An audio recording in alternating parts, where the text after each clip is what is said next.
ਸਤਿ ਸ੍ਰੀ ਅਕਾਲ ਜੀ। D5 channel Punjabi ਦਾ Punjab bulletin ਦੇਖ ਰਹੇ ਸਾਰੇ ਦਰਸ਼ਕਾਂ ਦਾ ਮੈਂ ਇੰਦਰਜੀਤ ਸਿੰਘ ਟਵਾਣਾ ਸਵਾਗਤ ਕਰਦਾ ਹਾਂ। ਸ਼ੁਰੂਆਤ ਕਰਦੇ ਹਾਂ ਅੱਜ ਦੀਆਂ ਮੁੱਖ ਸੁਰਖੀਆਂ ਤੋਂ। ਖਾਲਸਾ ਏਡ ਤੇ NIA ਦੀ ਰੇਡ ਨੂੰ ਲੈ ਕੇ ਭਖੀ ਸਿਆਸਤ, ਸਿਆਸੀ ਆਗੂਆਂ ਨੇ ਕੀਤਾ ਵਿਰੋਧ। ਪੰਜਾਬ 'ਚ ਨਗਰ ਕੌਂਸਲਾਂ ਤੇ ਪੰਚਾਇਤੀ ਚੋਣਾਂ ਕਰਵਾਉਣ ਦਾ ਹੋਇਆ ਐਲਾਨ। ਰਾਜਪਾਲ ਬਨਵਾਰੀ ਲਾਲ ਪੁਰੋਹਿਤ ਨੇ ਦਿੱਤੀ ਪ੍ਰਵਾਨਗੀ। ਵਿੱਤ ਮੰਤਰੀ ਹਰਪਾਲ ਸਿੰਘ ਚੀਮਾ ਦੇ BJP ਤੇ ਸ਼ਬਦੀ ਵਾਰ, ਕਿਹਾ ਭਾਜਪਾ ਸ਼ਾਸਿਤ ਸੂਬਿਆਂ ਵਿੱਚ ਕਾਨੂੰਨ ਵਿਵਸਥਾ ਪੂਰੀ ਤਰ੍ਹਾਂ ਖਤਮ। ਵਿਕਰਮ ਸਿੰਘ ਮਜੀਠੀਆ ਨੇ ਘੇਰੀ ਸਰਕਾਰ। ਵਿਰਾਸਤੀ ਮਾਰਗ ਤੇ ਲੱਗੀਆਂ ਸਕਰੀਨਾਂ ਤੇ ਚੱਲਦੇ ਇਸ਼ਤਿਹਾਰਾਂ ਦਾ ਚੁੱਕਿਆ ਮੁੱਦਾ। ਹੁਣ ਖਬਰਾਂ ਵਿਸਥਾਰ ਨਾਲ। ਬੰਦੀ ਸਿੰਘਾਂ ਦੀ ਰਿਹਾਈ ਲਈ ਚੱਲ ਰਿਹਾ ਕੌਮੀ ਇਨਸਾਫ ਮੋਰਚਾ ਚੁਕਵਾਉਣ ਦੀ ਤਿਆਰੀ ਸ਼ੁਰੂ ਹੋ ਗਈ ਹੈ। ਹਾਈ ਕੋਰਟ 'ਚ ਇਸ ਮਾਮਲੇ 'ਚ ਹੋਈ ਸੁਣਵਾਈ ਦੌਰਾਨ ਅਦਾਲਤ ਨੇ ਹੁਕਮ ਜਾਰੀ ਕੀਤੇ ਨੇ ਕਿ ਚੰਡੀਗੜ੍ਹ ਮੋਹਾਲੀ ਹੱਦ ਤੇ ਲੱਗਾ ਕੌਮੀ ਇਨਸਾਫ ਮੋਰਚਾ ਹਟਾਇਆ ਜਾਵੇ ਜਾਂ ਫਿਰ ਸਟੇਟ ਵੱਲੋਂ ਇਸ ਧਰਨੇ ਪ੍ਰਦਰਸ਼ਨ ਲਈ ਕੋਈ ਹੋਰ ਥਾਂ ਮੁਹੱਈਆ ਕਰਵਾਈ ਜਾਵੇ। ਹੁਣ ਇਸ ਮਾਮਲੇ 'ਚ ਅਗਲੀ ਸੁਣਵਾਈ 17 ਅਗਸਤ ਨੂੰ ਹੋਵੇਗੀ। ਮੋਹਾਲੀ ਚੰਡੀਗੜ੍ਹ ਸਰਹੱਦ ਤੇ ਚੱਲ ਰਹੀ ਕੌਮੀ ਇਨਸਾਫ ਮੋਰਚੇ ਨੂੰ ਲੈ ਕੇ ਪੰਜਾਬ ਹਰਿਆਣਾ ਹਾਈ ਕੋਰਟ ਨੇ ਪੰਜਾਬ ਸਰਕਾਰ ਨੂੰ ਹੁਕਮ ਜਾਰੀ ਕਰ ਦਿੱਤੇ ਨੇ। ਉਹਨਾਂ ਚੰਡੀਗੜ੍ਹ ਮੋਹਾਲੀ ਹੱਦ ਤੇ ਲੱਗਿਆ ਕੌਮੀ ਇਨਸਾਫ ਮੋਰਚਾ ਅਗਲੇ 10 ਦਿਨਾਂ ਦੇ ਵਿੱਚ ਮੌਜੂਦਾ ਚੌਂਕ 'ਚੋਂ ਹਟਾਉਣ ਦੇ ਹੁਕਮ ਦਿੱਤੇ ਨੇ ਅਤੇ ਕਿਹਾ ਕਿ ਜਾਂ ਤਾਂ ਇਹ ਮੋਰਚਾ ਅਗਲੇ 10 ਦਿਨਾਂ ਦੇ ਵਿੱਚ ਮੌਜੂਦਾ ਚੌਂਕ 'ਚੋਂ ਹਟਾਇਆ ਜਾਵੇ ਜਾਂ ਫਿਰ ਸਟੇਟ ਵੱਲੋਂ ਇਸ ਧਰਨੇ ਪ੍ਰਦਰਸ਼ਨ ਲਈ ਕੋਈ ਹੋਰ ਥਾਂ ਮੁਹੱਈਆ ਕਰਵਾਈ ਜਾਵੇ। ਕੋਰਟ ਨੇ ਸਰਕਾਰ ਨੂੰ ਫਟਕਾਰ ਵੀ ਲਗਾਈ ਅਤੇ ਕਿਹਾ ਕਿ ਸੂਬੇ ਕੋਲ ਵੱਡੀ ਗਿਣਤੀ ਦੇ ਵਿੱਚ ਪੁਲਿਸ ਫੋਰਸ ਹੋਣ ਦੇ ਬਾਵਜੂਦ ਮੋਰਚਾ ਅਜੇ ਤੱਕ ਨਹੀਂ ਹਟਾਇਆ ਗਿਆ। ਇਸ ਮਾਮਲੇ ਦੇ ਵਿੱਚ ਜਸਕਰਨ ਸਿੰਘ ਕਾਹਨ ਸਿੰਘ ਵਾਲਾ ਨਾਲ ਗੱਲਬਾਤ ਕੀਤੀ ਗਈ ਹੈ। ਜਦੋਂ ਸਾਡੀ ਪ੍ਰਧਾਨ ਮੰਤਰੀ ਨਾ ਸੁਣੇ, ਰਾਸ਼ਟਰਪਤੀ ਨਾ ਸੁਣੇ, ਕੋਈ MLA ਨਾ ਸੁਣੇ, ਸਰਕਾਰ ਨਾ ਸੁਣੇ, ਜਦੋਂ ਸਿੱਖਾਂ ਲਈ ਸਾਰੇ ਰਸਤਾ ਬੰਦ ਹੋ ਜਾਣ, ਫਿਰ ਸਾਨੂੰ ਰਾਈਟ ਹੈ ਕਿ ਅਸੀਂ ਧਰਨਾ ਲਾ ਸਕਦੇ ਹਾਂ, ਮੁਜ਼ਾਹਰਾ ਕਰ ਸਕਦੇ ਹਾਂ, ਸੜਕ ਜਾਮ ਕਰ ਸਕਦੇ ਹਾਂ। ਉਹਦੇ ਵਿੱਚ ਗੋਲੀ ਨਹੀਂ ਚੱਲਣੀ ਚਾਹੀਦੀ, ਉੱਤੇ ਡਾਂਗ ਨਹੀਂ ਚੱਲਣੀ ਚਾਹੀਦੀ, ਰੋੜਾ ਨਹੀਂ ਚੱਲਣਾ ਚਾਹੀਦਾ। ਕੌਮੀ ਇਨਸਾਫ ਮੋਰਚੇ ਨਾਲ ਡਾਂਗ ਚੱਲਿਆ ਨਾ ਰੋੜਾ ਚੱਲਿਆ। ਇਹ ਆਪਣੇ ਵਿਚਾਰਾਂ ਦੇ ਹੱਕ ਹੈ ਕਿ ਇਸ ਕਰਕੇ ਅਸੀਂ ਗੈਰ ਕਾਨੂੰਨੀ ਜਿਹੜੇ ਤੌਰ ਤੇ ਨਹੀਂ ਬੈਠੇ, ਕਾਨੂੰਨੀ ਤੌਰ ਤੇ ਜਿਹੜੇ ਅਸੀਂ ਬੈਠੇ ਹਾਂ ਤੇ ਇਹ ਅਖੀਰ 'ਚ ਇਹਨਾਂ ਨੂੰ ਬੰਦੀ ਸਿੰਘ ਆ ਜਿਹੜੇ ਸਾਡੇ ਰਿਹਾ ਕਰਨੇ ਪੈਣਗੇ। ਜਿਵੇਂ ਦਿਲਬਾਗ ਸਿੰਘ ਬਾਗਾ ਟਾਡਾ ਦੇ ਕੇਸ ਤੋਂ 25 ਸਾਲ ਬਾਅਦ ਰਿਹਾ ਹੋ ਚੁੱਕਾ ਹੈ ਤੇ ਜਿਸ ਤਰੀਕੇ ਹਰਨੇਕ ਸਿੰਘ ਭੱਪ ਵੀ ਆ ਚੁੱਕਾ ਹੈ, ਜਿਸ ਤਰੀਕੇ ਖਹਿਰਾ ਸਾਹਿਬ ਵੀ ਉੱਥੋਂ ਆਪਣੇ ਕਰਨਾਟਕਾ ਚੋਂ ਆ ਚੁੱਕੇ, ਲਾਲ ਸਿੰਘ ਜੀ ਵੀ ਗੁਜਰਾਤ ਚੋਂ ਇੱਥੇ ਜੇਲ੍ਹ ਤਬਦੀਲੀ ਆ ਸਕਦੇ। ਇਸ ਤਰੀਕੇ ਭਾਈ ਸਾਡੇ ਜਿਹੜੇ ਸਿੰਘ ਹੈ, ਭਾਈ ਸਿੰਘ ਸਾਹਿਬ, ਭਾਈ ਜਗਤਾਰ ਸਿੰਘ ਜੀ ਹਵਾਰਾ ਸਾਡੀ ਕੌਮ ਦਾ ਜਥੇਦਾਰ ਹੈ, ਉਹਨੂੰ ਵੀ ਰਿਹਾ ਕਰਨਾ ਚਾਹੀਦਾ ਹੈ। ਭਾਈ ਦਵਿੰਦਰਪਾਲ ਭੁੱਲਰ ਜੀ ਨੂੰ ਰਿਹਾ ਕਰਨਾ ਚਾਹੀਦਾ, ਲਖਵਿੰਦਰ ਸਿੰਘ ਨੂੰ ਰਿਹਾ ਕਰਨਾ ਚਾਹੀਦਾ ਹੈ ਤੇ ਜਗਤਾਰ ਸਿੰਘ ਤਾਰਾ ਜੀ ਨੂੰ ਰਿਹਾ ਕਰਨਾ ਚਾਹੀਦਾ ਹੈ। ਪਰਮਜੀਤ ਸਿੰਘ ਭਿਓਰਾ ਤੇ ਸ਼ਮਸ਼ੇਰ ਸਿੰਘ ਹੋਰਾਂ ਨੂੰ, ਸਾਰੇ ਜਿਹੜੇ ਬੰਦੀ ਸਿੰਘਾਂ ਨੂੰ ਤੁਰੰਤ ਰਿਹਾ ਕਰਨ ਦੇਣਾ ਚਾਹੀਦਾ। ਹਾਈ ਕੋਰਟ ਨੂੰ ਤੁਰੰਤ ਜਿਹੜਾ ਫੈਸਲਾ ਕੀਤਾ ਹੈ ਉਹਦੇ ਤੇ ਮੁੜ ਵਿਚਾਰ ਕਰਕੇ ਤੇ ਇਹ ਆਰਡਰ ਕਰਨੇ ਚਾਹੀਦੇ ਸਰਕਾਰ ਨੂੰ ਕਿ ਇਹਨਾਂ ਨੂੰ ਤੁਰੰਤ ਰਿਹਾ ਕੀਤਾ ਜਾਵੇ। ਸੁਸਾਇਟੀ ਨੂੰ ਮੇਰੀ ਬੇਨਤੀ ਹੈ ਕਿ ਉਹ ਅੱਵਲ ਤਾਂ ਇਹ ਪਟੀਸ਼ਨ ਨਹੀਂ ਸੀ ਪਾਉਣੀ ਚਾਹੀਦੀ ਤੇ ਜੇ ਪਾ ਵੀ ਦਿੱਤੀ ਆ ਉਹਨੂੰ ਫਿਰ ਵੀ ਇਹ ਵਾਪਸ ਲੈ ਲੈਣਾ ਚਾਹੀਦਾ ਤੇ ਕੌਮ ਦੇ ਹੱਕ ਵਿੱਚ ਡਟ ਜਾਣਾ ਚਾਹੀਦਾ। ਦੱਸ ਦਈਏ ਕਿ ਹੁਣ ਇਸ ਮਾਮਲੇ ਦੀ ਅਗਲੀ ਤਾਰੀਖ 17 ਅਗਸਤ ਤੈਅ ਕੀਤੀ ਗਈ ਹੈ। ਵੇਖਣਾ ਹੋਵੇਗਾ ਕਿ ਹਾਈ ਕੋਰਟ ਵੱਲੋਂ ਦਿੱਤੇ 10 ਦਿਨਾਂ ਦੇ ਸਮੇਂ ਵਿੱਚ ਕਿ ਪੰਜਾਬ ਸਰਕਾਰ ਚੰਡੀਗੜ੍ਹ ਮੋਹਾਲੀ ਦੀ ਹੱਦ ਤੇ ਲੱਗਿਆ ਕੌਮੀ ਇਨਸਾਫ ਮੋਰਚਾ ਹਟਾਉਣ ਦੇ ਵਿੱਚ ਕਾਮਯਾਬ ਹੁੰਦੀ ਹੈ ਜਾਂ ਫਿਰ ਨਹੀਂ। ਪੰਜਾਬ ਦੀਆਂ ਨਗਰ ਕੌਂਸਲਾਂ ਤੇ ਨਗਰ ਪੰਚਾਇਤਾਂ ਦੀਆਂ ਚੋਣਾਂ ਕਰਵਾਉਣ ਦਾ ਐਲਾਨ ਕਰ ਦਿੱਤਾ ਗਿਆ ਹੈ। ਇਸ ਸੰਬੰਧੀ ਪੰਜਾਬ ਦੇ ਰਾਜਪਾਲ ਬਨਵਾਰੀ ਲਾਲ ਪੁਰੋਹਿਤ ਨੇ 1 ਨਵੰਬਰ ਤੋਂ 15 ਨਵੰਬਰ ਤੱਕ ਚੋਣਾਂ ਕਰਵਾਉਣ ਦੀ ਪ੍ਰਵਾਨਗੀ ਦੇ ਦਿੱਤੀ ਹੈ। ਪੰਜਾਬ ਦੇ ਰਾਜਪਾਲ ਵੱਲੋਂ ਜਾਰੀ ਹੁਕਮਾਂ ਅਨੁਸਾਰ ਪੰਜਾਬ ਵਿੱਚ 39 ਕੌਂਸਲਾਂ ਤੇ ਨਗਰ ਪੰਚਾਇਤਾਂ ਦੀਆਂ ਚੋਣਾਂ ਤੋਂ ਇਲਾਵਾ 27 ਵਾਰਡਾਂ ਦੀਆਂ ਜਿਮਨੀ ਚੋਣਾਂ ਨੂੰ ਵੀ ਪ੍ਰਵਾਨਗੀ ਦੇ ਦਿੱਤੀ ਗਈ ਹੈ। ਪੰਜਾਬ ਦੀਆਂ ਨਗਰ ਕੌਂਸਲਾਂ ਅਤੇ ਨਗਰ ਪੰਚਾਇਤਾਂ ਦੀਆਂ ਚੋਣਾਂ ਦਾ ਐਲਾਨ ਹੋ ਗਿਆ। ਇਹ ਚੋਣਾਂ 1 ਨਵੰਬਰ ਤੋਂ 15 ਨਵੰਬਰ 2023 ਤੱਕ ਕਰਵਾਈਆਂ ਜਾਣਗੀਆਂ। ਪੰਜਾਬ ਦੇ ਰਾਜਪਾਲ ਬਨਵਾਰੀ ਲਾਲ ਪੁਰੋਹਿਤ ਵੱਲੋਂ ਇਸ ਸੰਬੰਧੀ ਹੁਕਮ ਜਾਰੀ ਕਰ ਦਿੱਤੇ ਗਏ ਨੇ ਅਤੇ ਹੁਕਮਾਂ ਅਨੁਸਾਰ 29 ਕੌਂਸਲ ਅਤੇ ਨਗਰ ਪੰਚਾਇਤਾਂ ਦੀਆਂ ਚੋਣਾਂ ਤੋਂ ਇਲਾਵਾ 27 ਵਾਰਡਾਂ ਦੀਆਂ ਜ਼ਿਮਨੀ ਚੋਣਾਂ ਕਰਵਾਉਣ ਲਈ ਹਰੀ ਝੰਡੀ ਦਿੱਤੀ ਗਈ ਹੈ। ਕਾਬਲੇ ਗੌਰ ਹੈ ਕਿ ਪੰਜਾਬ ਦੀ ਆਮ ਆਦਮੀ ਪਾਰਟੀ ਦੀ ਸਰਕਾਰ ਇਹ ਚੋਣਾਂ ਕਰਵਾਉਣ ਦੇ ਵਿੱਚ ਕਾਫੀ ਲੇਟ ਹੋ ਚੁੱਕੀ ਹੈ, ਜਿਸ ਨੂੰ ਲੈ ਕੇ ਵਿਰੋਧੀਆਂ ਵੱਲੋਂ ਆਮ ਆਦਮੀ ਪਾਰਟੀ ਦੀ ਪੰਜਾਬ ਸਰਕਾਰ ਨੂੰ ਘੇਰਨਾ ਸ਼ੁਰੂ ਕਰ ਦਿੱਤਾ ਗਿਆ ਹੈ। ਬਠਿੰਡਾ ਤੋਂ ਕਾਂਗਰਸ ਦੇ ਜ਼ਿਲ੍ਹਾ ਪ੍ਰਧਾਨ ਐਡਵੋਕੇਟ ਰਾਜਨ ਗਰਗ ਨੇ ਇਸ ਮਾਮਲੇ ਦੇ ਵਿੱਚ ਆਪਣਾ ਪ੍ਰਤੀਕਰਮ ਸਾਂਝਾ ਕਰਦੇ ਹੋਏ ਕਿਹਾ ਕਿ ਆਪ ਸਰਕਾਰ ਆਪਣੀਆਂ ਅਣਗਹਿਲੀਆਂ ਕਰਕੇ ਇਹ ਚੋਣਾਂ ਕਰਵਾਉਣ ਦੇ ਵਿੱਚ ਲੇਟ ਹੋਈ ਹੈ। ਨਾਲ ਹੀ ਉਹਨਾਂ ਨੇ ਇਹ ਵੀ ਸਪਸ਼ਟ ਕਰ ਦਿੱਤਾ ਹੈ ਕਿ ਕਾਂਗਰਸ ਪਾਰਟੀ ਇਹ ਚੋਣਾਂ ਜ਼ਰੂਰ ਲੜੇਗੀ। ਜਿੱਥੋਂ ਤੱਕ ਚੋਣਾਂ ਦਾ ਸਵਾਲ ਹੈ, ਇਹ ਤਾਂ ਸਰਕਾਰ ਦੀ ਨੈਗਲੀਜੈਂਸ ਕਰਕੇ ਇੰਨੀ ਡਿਲੇ ਹੋ ਗਈਆਂ ਕਿਉਂਕਿ ਜਿਹੜਾ ਵਾਰਡ ਨੰਬਰ 48 ਬਠਿੰਡੇ ਸ਼ਹਿਰੀ ਦਾ ਜਿਹੜੀ ਚੋਣ ਹੈ ਜੀ, ਇਹ ਤਾਂ ਜਦੋਂ ਜਗਰੂਪ ਸਿੰਘ ਗਿੱਲ MC ਸੀਗੇ ਉੱਥੋਂ MLA ਬਣ ਕੇ 1.5 ਸਾਲ ਦੀ ਇਹ ਡਿਊ ਹੈ ਜੀ। ਰਾਮਪੁਰ ਹੈ ਉਹ 21 ਦੀ ਫਰਵਰੀ ਦੀ ਡਿਊ ਹੈ ਜੀ। ਦੂਜੀ ਇੱਕ ਚੋਣ ਹੈ ਉਹ ਦਸੰਬਰ 22 ਤੋਂ ਡਿਊ ਹੈ। ਇਹ ਤਲਵੰਡੀ ਸਾਬੋ ਜੀ, ਤਲਵੰਡੀ ਸਾਬੋ ਤੇ ਜਿਹੜੀਆਂ ਬਾਕੀ ਪੰਜਾਬ ਦੀਆਂ ਚੋਣਾਂ ਨੇ ਉਹ ਵੀ ਕੋਈ ਕੀ ਤੋਂ ਦਿਊਗਾ। ਇਹ ਤਾਂ ਸਰਕਾਰ ਦੀ ਨੈਗਲੀਜੈਂਸੀ, ਸਰਕਾਰ ਨੇ ਜਾਣੇ ਚ ਪਤਾ ਨਹੀਂ ਕਿਉਂ ਨਹੀਂ ਕਰਾਈ, ਉਹਨਾਂ ਨੂੰ ਕਰਾਉ। ਪਾਰਟੀ ਪੂਰਨ ਰੂਪ ਚ ਤਿਆਰ ਹੈ। ਸਾਡੀ ਪਾਰਟੀ ਦੇ ਪ੍ਰਧਾਨ ਸਰਦਾਰ ਅਮਰਿੰਦਰ ਸਿੰਘ ਰਾਜਾ ਵੜਿੰਗ ਸਾਰਾ ਦਿਨ ਕੰਮ ਕਰਦੇ ਆ ਔਰ ਵਰਕਰ ਸਾਹਿਬਾਨ ਨਾਲ ਰਲ ਮਿਲ ਕੇ ਕਰਦੇ ਆ। ਜਿੱਥੇ ਤੱਕ ਬਠਿੰਡੇ ਵਾਰਡ ਨੰਬਰ 48 ਦਾ ਸਵਾਲ ਹੈ, ਇਸ ਵਾਸਤੇ ਵੀ ਅਸੀਂ ਪੂਰਨ ਰੂਪ ਚ ਤਿਆਰ ਹਾਂ ਔਰ ਵੱਧ ਚੜ ਕੇ ਅਸੀਂ ਮੂਹਰੇ ਲਾ ਕੇ ਕੰਮ ਕਰਕੇ ਜਿੱਤਾਂਗੇ। ਇਸੇ ਦੇ ਨਾਲ ਹੀ ਇੰਡੀਆ ਗੱਠਜੋੜ ਦੇ ਵਿੱਚ ਆਪ ਕਾਂਗਰਸ ਦੇ ਇਕੱਠੇ ਹੋਣ ਤੋਂ ਬਾਅਦ ਪਹਿਲਾਂ ਹੀ ਕਿਆਸ ਰਾਈਆਂ ਲਗਾਈਆਂ ਜਾ ਰਹੀਆਂ ਸੀ ਕਿ ਲੋਕ ਸਭਾ ਚੋਣਾਂ ਦੇ ਵਿੱਚ ਪੰਜਾਬ 'ਚ ਆਮ ਆਦਮੀ ਪਾਰਟੀ ਅਤੇ ਕਾਂਗਰਸ ਗੱਠਜੋੜ ਕਰ ਸਕਦੀ ਹੈ। ਹੁਣ ਇਹ ਵੀ ਸਵਾਲ ਉੱਠਣੇ ਸ਼ੁਰੂ ਹੋ ਗਏ ਨੇ ਕਿ ਨਗਰ ਪੰਚਾਇਤਾਂ ਅਤੇ ਨਗਰ ਕੌਂਸਲ ਚੋਣਾਂ ਦੇ ਵਿੱਚ ਵੀ ਕੀ ਆਪ ਸਰਕਾਰ ਕਾਂਗਰਸ ਦੇ ਨਾਲ ਗੱਠਜੋੜ ਕਰ ਸਕਦੀ ਹੈ ਜਾਂ ਫਿਰ ਨਹੀਂ। ਇਸ ਮਾਮਲੇ ਦੇ ਵਿੱਚ ਐਡਵੋਕੇਟ ਰਾਜਨ ਗਰਗ ਨੇ ਆਪਣਾ ਪ੍ਰਤੀਕਰਮ ਸਾਂਝਾ ਕੀਤਾ ਹੈ। ਨਹੀਂ, ਪਹਿਲੀ ਗੱਲ ਤਾਂ ਸਾਡੀ ਕਾਂਗਰਸ ਪਾਰਟੀ ਦਾ ਮੌਜੂਦਾ ਆਪ ਪਾਰਟੀ ਨਾਲ ਕਿਸੇ ਕਿਸਮ ਦਾ ਕੋਈ ਗੱਠਜੋੜ ਜਾਂ ਕੋਈ ਗੱਲਬਾਤ ਨਹੀਂ ਹੈ ਜੀ। ਹਿੰਦੁਸਤਾਨ ਲੈਵਲ ਤੇ ਜਿਹੜੀਆਂ 36 ਪਾਰਟੀਆਂ ਇਕੱਠੀਆਂ ਹੋਈਆਂ ਉਹਨਾਂ ਦੀ ਹਜੇ ਚਰਚਾ ਚੱਲ ਰਹੀ ਹੈ ਜੀ, ਪਰ ਬੀਜੇਪੀ ਵਾਲੇ ਜਾਣਬੁੱਝ ਕੇ ਇਸ ਚੀਜ਼ ਨੂੰ ਤੂਲ ਦੇ ਰਹੇ ਹੈ। ਹਜੇ ਕੋਈ ਨਾ ਤਾਂ ਪ੍ਰਕਿਰਿਆ, ਨਾ ਤਾਂ ਹਜੇ ਪੰਜਾਬ ਪ੍ਰਦੇਸ਼ ਕਾਂਗਰਸ ਕਮੇਟੀ ਤੋਂ ਇਸ ਬਾਰੇ ਪੁੱਛਿਆ ਗਿਆ ਤੇ ਨਾ ਹੀ ਪੰਜਾਬ ਪ੍ਰਦੇਸ਼ ਕਾਂਗਰਸ ਕਮੇਟੀ ਨੇ ਜ਼ਿਲ੍ਹਿਆਂ ਤੋਂ ਪੁੱਛਿਆ ਹੈ।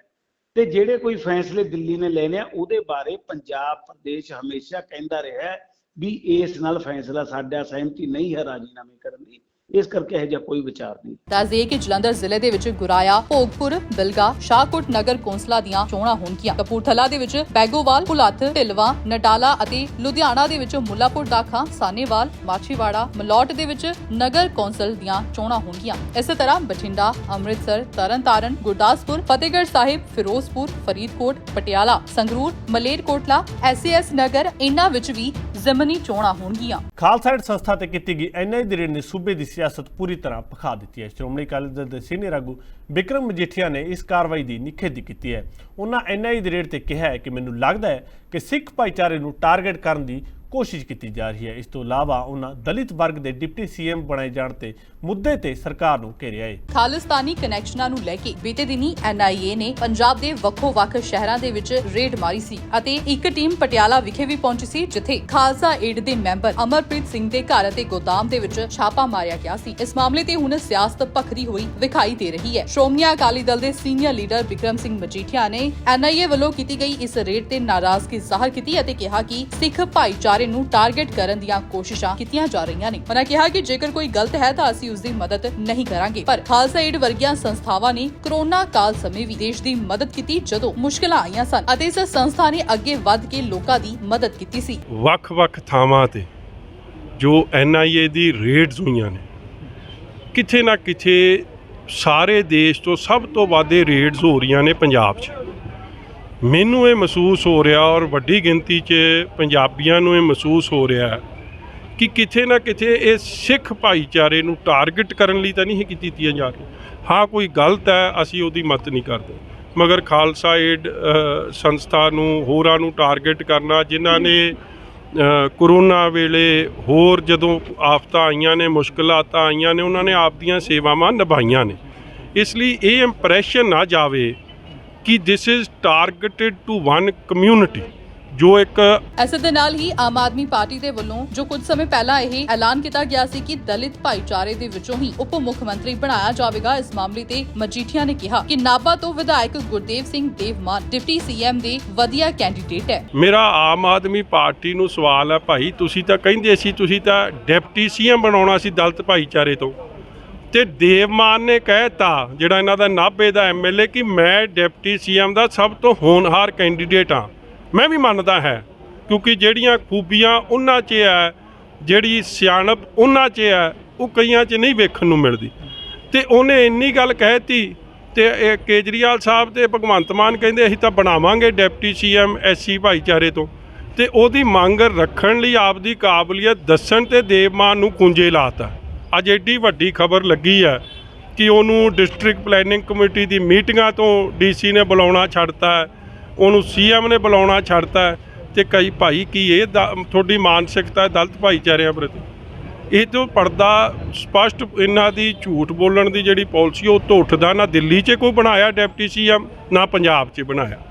ਅਸਲੀਅਤ ਇਹਨਾਂ ਦੀ ਕੀ ਸੋਚ ਹੈ ਐਸਸੀ ਭਾਈਚਾਰੇ ਵੱਲੋਂ, ਉਹ ਦੇਵ ਮਾਨ ਦੇ ਬਿਆਨਾਂ ਤੋਂ ਤੇ ਦੇਵ ਮਾਨ ਦੇ ਬਿਆਨ ਤੋਂ ਬਾਅਦ ਜੋ ਉਹਨਾਂ 'ਤੇ ਕਾਰਵਾਈ ਹੋ ਰਹੀ ਹੈ, ਕਾਰਗੁਜ਼ਾਰੀ ਹੋ ਰਹੀ ਹੈ ਉਹ ਤੋਂ ਸਪਸ਼ਟ ਹੋ ਜਿਹਨੂੰ ਮੈਂ ਕੰਡੈਮ ਕਰਦਾ। ਜ਼ਿਕਰਯੋਗ ਹੈ ਕਿ ਮਾਣਹਾਨੀ ਕੇਸ ਦੇ ਵਿੱਚ ਅਕਾਲੀ ਆਗੂ ਬਿਕਰਮ ਸਿੰਘ ਮਜੀਠੀਆ ਅੰਮ੍ਰਿਤਸਰ ਅਦਾਲਤ ਦੇ ਵਿੱਚ ਪੇਸ਼ ਹੋਏ ਸੀ, ਪਰ ਆਪ ਦੇ ਰਾਜ ਸਭਾ ਮੈਂਬਰ ਸੰਜੇ ਸਿੰਘ ਕੁਝ ਕਾਰਨਾਂ ਕਰਕੇ ਅਦਾਲਤ ਦੇ ਵਿੱਚ ਪੇਸ਼ ਨਹੀਂ ਹੋ ਸਕੇ। ਹੁਣ ਇਸ ਮਾਮਲੇ ਦੀ ਅਗਲੀ ਤਾਰੀਖ 1 ਸਤੰਬਰ ਰੱਖ ਦਿੱਤੀ ਗਈ ਹੈ। ਪੰਜਾਬ ਦੇ ਵਿੱਤ ਮੰਤਰੀ ਹਰਪਾਲ ਸਿੰਘ ਚੀਮਾ ਨੇ ਅੱਜ ਪੰਜਾਬ ਭਵਨ ਚੰਡੀਗੜ੍ਹ ਵਿਖੇ ਇੱਕ ਪ੍ਰੈਸ ਵਾਰਤਾ ਕੀਤੀ। ਇਸ ਦੌਰਾਨ ਉਹਨਾਂ ਹਰਿਆਣਾ ਤੇ ਮਨੀਪੁਰ ਚੱਲ ਰਹੀ ਹਿੰਸਾ ਨੂੰ ਲੈ ਕੇ ਬੀਜੇਪੀ ਤੇ ਨਿਸ਼ਾਨੇ ਸਾਧੇ ਨੇ। ਉਹਨਾਂ ਕਿਹਾ ਕਿ ਹਾਲਾਤ ਇੰਨੇ ਖਰਾਬ ਹਨ ਪਰ ਦੇਸ਼ ਦੇ ਪ੍ਰਧਾਨ ਮੰਤਰੀ ਅਜੇ ਵੀ ਚੁੱਪ ਹਨ। ਮਨੀਪੁਰ ਤੋਂ ਬਾਅਦ ਹੁਣ ਹਰਿਆਣਾ ਦੇ ਵਿੱਚ ਭੜਕੀ ਹਿੰਸਾ ਨੂੰ ਲੈ ਕੇ ਸਿਆਸਤ ਸ਼ੁਰੂ ਹੋ ਚੁੱਕੀ ਹੈ। ਪੰਜਾਬ ਦੇ ਵਿੱਚ ਵੀ ਇਸ ਦਾ ਸੇਕ ਪਹੁੰਚਦਾ ਹੋਇਆ ਵਿਖਾਈ ਦੇ ਰਿਹਾ ਹੈ ਅਤੇ ਸੂਬੇ ਦੇ ਵਿੱਤ ਮੰਤਰੀ ਹਰਪਾਲ ਸਿੰਘ ਚੀਮਾ ਨੇ ਇਸ ਮਾਮਲੇ ਦੇ ਵਿੱਚ ਬੀਜੇਪੀ ਨੂੰ ਘੇਰਿਆ। ਉਹਨਾਂ ਕਿਹਾ ਕਿ ਜਿਨ੍ਹਾਂ ਸੂਬਿਆਂ ਦੇ ਵਿੱਚ ਭਾਜਪਾ ਸਰਕਾਰ ਹੈ ਉਹਨਾਂ ਸੂਬਿਆਂ ਦੇ ਵਿੱਚ ਅਮਨ ਕਾਨੂੰਨ ਦੀ ਸਥਿਤੀ ਪੂਰੀ ਤਰ੍ਹਾਂ ਖਤਮ ਹੋ ਚੁੱਕੀ ਹੈ। ਨਾਲ ਹੀ ਉਹਨਾਂ ਕਿਹਾ ਕਿ ਬੀਜੇਪੀ ਔਰਤਾਂ, ਦਲਿਤਾਂ, ਬੱਚਿਆਂ ਅਤੇ ਆਦੀਵਾਸੀਆਂ ਤੋਂ ਨਫ਼ਰਤ ਕਰਦੀ ਹੈ। ਪਿਛਲੇ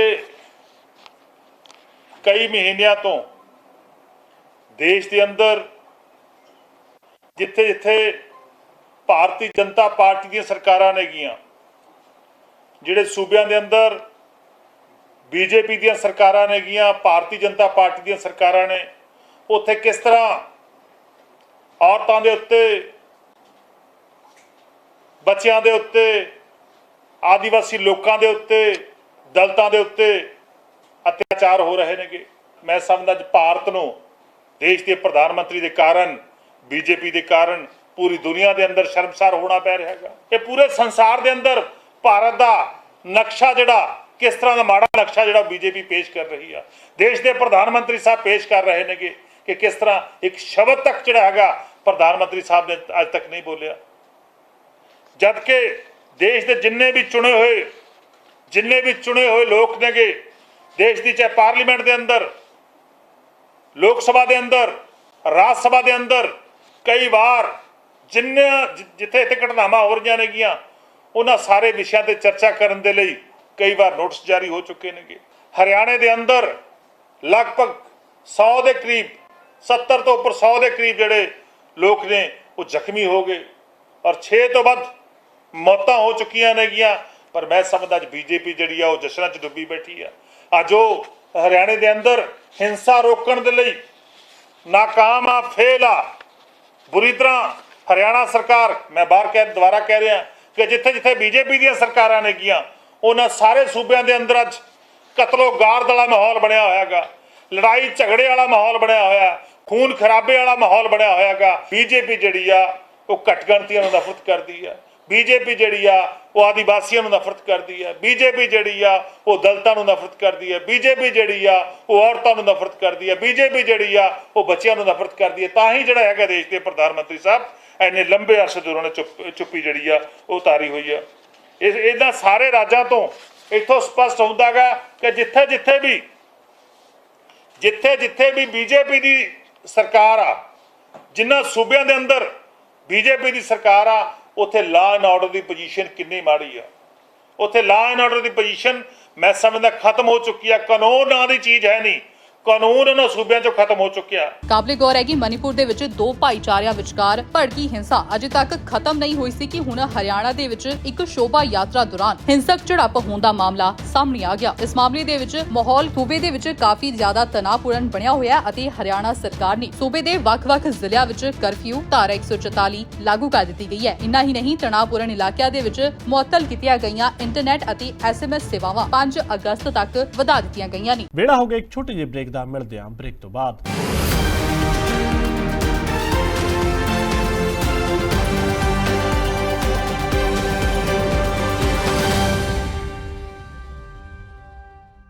ਸਤਿ ਸ਼੍ਰੀ ਅਕਾਲ ਜੀ, ਮੈਂ ਹਾਂ ਕੁਲਰਾਜ ਰੰਧਾਵਾ ਤੇ ਤੁਸੀਂ ਵੇਖ ਰਹੇ ਹੋ D5 ਚੈਨਲ ਪੰਜਾਬੀ, ਜਿਹੜਾ ਲਾਂਚ ਹੋ ਚੁੱਕਾ ਹੈ ਹੁਣ ਕੈਨੇਡਾ ਵਿੱਚ। D5 ਚੈਨਲ ਪੰਜਾਬੀ ਹੁਣੇ ਸਬਸਕ੍ਰਾਈਬ ਕਰੋ, ਬੈਲ ਆਈਕਨ ਤੇ ਕਲਿੱਕ ਕਰੋ।